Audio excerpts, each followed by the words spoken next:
A reading from the Holy Gospel according to St. John, chapter 11, verses 19 to 27. Passage taken from the Message version of the Bible.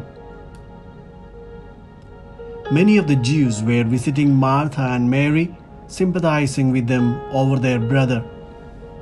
Martha heard Jesus was coming and went out to meet him.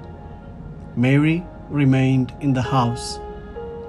Martha said, "Master, if you had been here, my brother wouldn't have died. Even now, I know that whatever you ask God will give you." Jesus said, "Your brother will be raised up." Martha replied, "I know that he will be raised up in the resurrection at the end of time." "You don't have to wait for the end.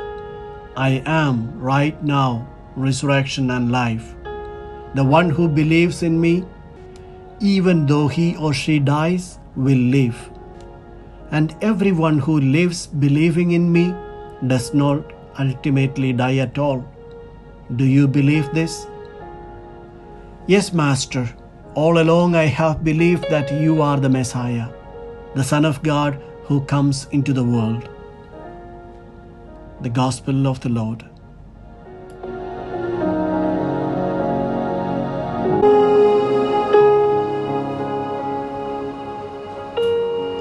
Reflections on the Gospel according to John chapter 11 verses 19 to 27.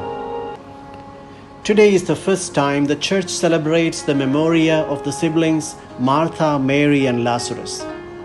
Recognizing their welcome of and witness to Christ, Pope Francis has approved changing the liturgical feast of St. Martha on July 29th to include her sister and brother, Mary and Lazarus, on the Church's universal calendar of feast days.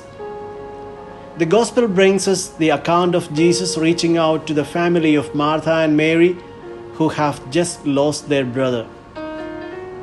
How often have we come across people losing faith because of the death of someone in the family? Death leads to doubt God's presence.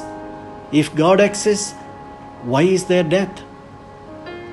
Martha believed in the resurrection of the dead. She is convinced that at the end of the world, her brother Lazarus will return to life together with all the righteous and will take part in the kingdom of God. This is her way of understanding resurrection, perhaps similar to that of many of us Christians today. But that resurrection is too far away and does not make any sense. Why would God let anyone die only to bring him back to life again? Why make one wait that long? This is the biggest lesson the Lord wants to give us today. Our faith does not ask us to believe in a death and a resurrection that will take place at the end of the world.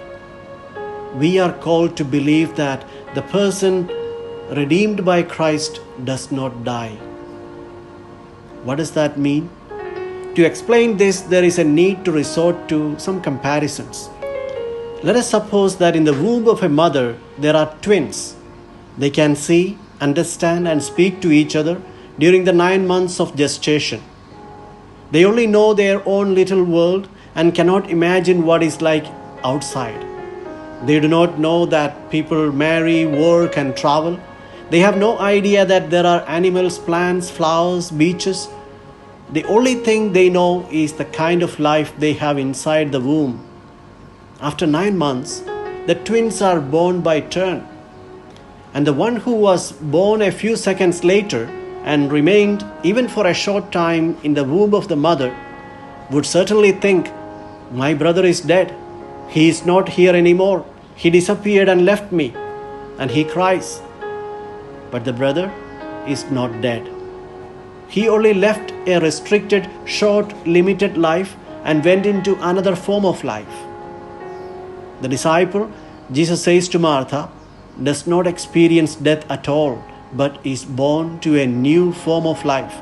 He enters the world of God, takes part in the life that is no longer subject to limits of death. It's a life without end.